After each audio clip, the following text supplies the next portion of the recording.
This might be the second best opportunity for anyone who is considering being third party to make that leap. The first best was, of course, the last election where we had 4 people on the ballot and people only saw 2. You'd be surprised how many people have come to my channel saying there was only 2 choices, and therefore, because I didn't choose A, I must have chose B. Binary thinking 101, something we train on here at the Florida Maki Patreon channel. But the reason we're actually here today is to talk about something we discussed last Sunday at the Sunday Roundtable. 3 days a week here we do training at the $1, $5, and $10 level. $15 level is discussion of psychological operations identified in the media.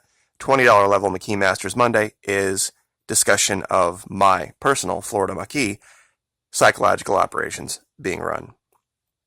Now, we're going to go to Roundtable Sunday, and we're going to back up here to the 5-minute and 40-second mark. And I want to share something with you that this was the 28th. The 28th of October. This was the discussion that we were talking about, the migrant crisis and the shootings. So, as far as psychological operations in the media goes, I will say one thing about each of these 2 major topics. Some time ago, by the 2 topics I'm speaking of are, of course, the shootings and the migrant crisis. Let me be clear. The shootings, if there is some kind of nefarious thing going on in the background with them, my only explanation would be that there is a concerted effort to make explanation for a blue wave if it happens. And when that blue wave happens, they're going to want to do anything but point the finger at Mr. Trump.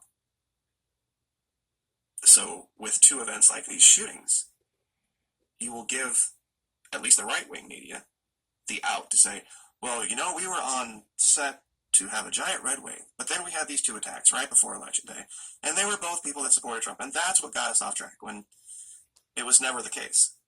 The red wave was always a fiction. Because that's not specific to Trump. That's just the way things happen. 2 years after one party wins, the next year, the other party does well in the midterms. It's just always the way. And that is the case. If you go all the way back through Ford, Carter, Reagan, Bush, I don't care how far back you go. When you look at one party taking the presidency, 2 years later, the other party does fantastic in the midterms. It's always the case. So this isn't specific to Trump. And the most important thing about this, what I think a lot of his supporters are missing, is you didn't elect this guy because he was a Republican. I got that pushback all the time, is that when I tried to ask people if they would have voted for him if he ran third party, they would have said, well, some people started to say, of course. I said, so that would have been handing the election the other direction. They were kind of caught in a space of cognitive dissonance, that they realized, wow, so he had to become a Republican to even be considered anointed enough to rule, which then takes away the whole new sheriff in town argument type of thing. And of course, there's this idea of ridiculous.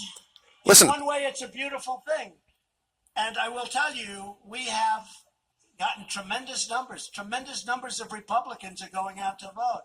Now, we did have 2 maniacs stop a momentum that was incredible, because for 7 days, nobody talked about the elections. It stopped the tremendous momentum. More importantly, we have to take care of our people, and we don't care about momentum when it comes to a disgrace like just happened to our country. But it did nevertheless stop a certain momentum, and now the momentum is picking up. So, 3-4 times in there, stop a momentum. Stop a momentum. It was these shooters that caused the problem. It was the 7 days right there that, gosh, we were going to take it, and, we were going to win in a landslide, but golly gee, these 2 things happened. This is him on 1 November. The clip I showed you from the Florida Maquis was 28 October. The reason I'm showing you this is that if you would like to have insight, if you would like to step out of the fray and be able to have a cleaner, clearer vision of what's really coming down the road, we would love to have you at the Florida Maquis. Starts at $1 a month, and goes up to $20 a month, which if you do the math on that, it's a ridiculous amount of tiny change every single day. So, the migrants, however, and one more thing on this, just to put the nail in the coffin, I guess. I know there's a lot of keyboard warriors out there right now already typing about how wrong I am. You didn't vote for this guy because you thought he was a Republican. You voted for this guy literally for the opposite reason, holding your nose at the fact that he had to go hat in hand to the Republican Party to get elected. Why would you think 2 years later any support for him would translate to other Republicans? When he has hung his hat on the idea, and his supporters have hung their hat on the idea, that he was the new sheriff in town, he was the great panacea, the great fixer, the great non-political guy, even though he's been there since the 80s. He insulted more Republicans on the campaign trail than he did Democrats. Let me say this again. He insulted more Republicans on the campaign trail than he did Democrats. So 2 years later, he's going to pay for that. And this is what's happening, and they are using these shootings as an excuse. The mail bomber and the Pittsburgh shooter are going to be what they roll out in a week as saying, this is what stopped the Republican momentum. And we covered that.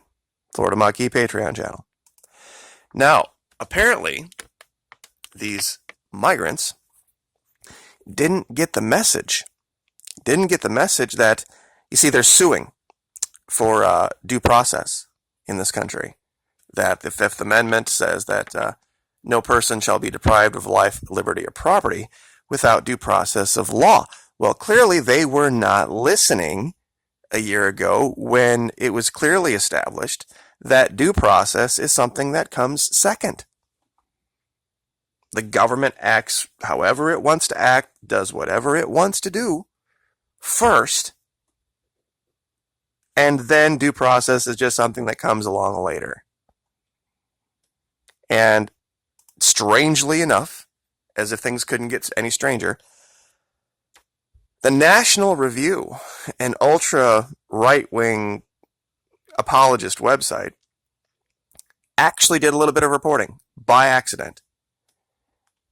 Right in the first line of this article about the 14th Amendment, this whole birther, well, not birther, but being born in the United States thing.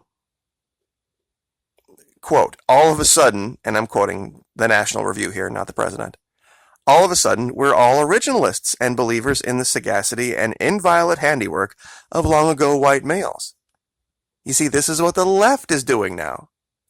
They're saying, oh, you can't change the Constitution, it's sacred. Yeah, until they want to change the Constitution for some other reason, like the Second Amendment. You see, this is why I'm not affiliated with either party. And the minute this guy bowed the knee, took his R tag, took his R chain, out of consideration. And you're seeing it now. You're seeing the flip-flopping. The flip-flopping on labeling China a currency manipulator, the flip-flopping on the gun thing. Oddly enough, do you know who the last person who proposed getting rid of the idea of being born here, making you a citizen? The last person that proposed that? Reid in the 90s. And they cover that here. Congress has legislated in this area and codified the language of the 14th Amendment. It hasn't acted to change the interpretation of birthright citizenship, even though it had ample opportunity to, to do so across the decades. An effort spearheaded by Harry Reid in the 1990s never went anywhere. Once again, these people, receivers of massive amounts of Trump money over the years, rear their ugly heads, standing on the same side as the president. Schumer, Reid, Emanuel. It's just very odd to see so many people that you demonize and you vilify in this guy's past, in his history, always there, always a shadow or two away, because they're all the same party. It was at one time, and you can look this up if you'd like to, it was called the Republican Democrat Party. That was the name of the party. Now, in contrast, I would like to show you this. This is Venezuela. This is the government of Venezuela handing out uniforms, weapons, and military equipment to its people, to their militia. Yeah, believe it or not, there is a Venezuelan militia. Down there, they don't have the argument of, oh my gosh, what way is the government going to figure out to take my guns away from me tomorrow? No. Here, they actually not only arm, they train their people. Because they understand no matter what problems go on in their country or what disagreements they might have, they're all Venezuelans, and everyone else can butt the hell out. And if you're going to entertain notions of setting foot in that country with the idea of regime change, or trying to tell the Venezuelans what they're going to do or how they're going to do it or what kind of government they are or are not going to have, this 55-year-old woman walking away with a weapon is what you're going to have to deal with. I've used this video before, but it's a great time to remind people the contrast of what you think freedom is versus what actual freedom is. You think this has ever happened in the United States? Ever? This is what terrifies the globalists. This is what they want to get rid of. This is why they're trying to collapse this country. Because these people actually are freedom-loving patriots. And if you look there at the guy that just squeezed by the chair, they arm everybody. They give everybody the opportunity to fight for their country. Old, young, man, woman. No matter what, you have the opportunity to do that.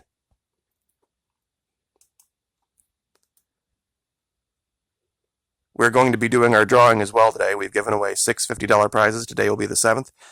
Would love to have you. Like I said, $1 a month. You can join us. You can step away from the noise. And you can begin to understand the techniques being used to manipulate you. Like, share, subscribe.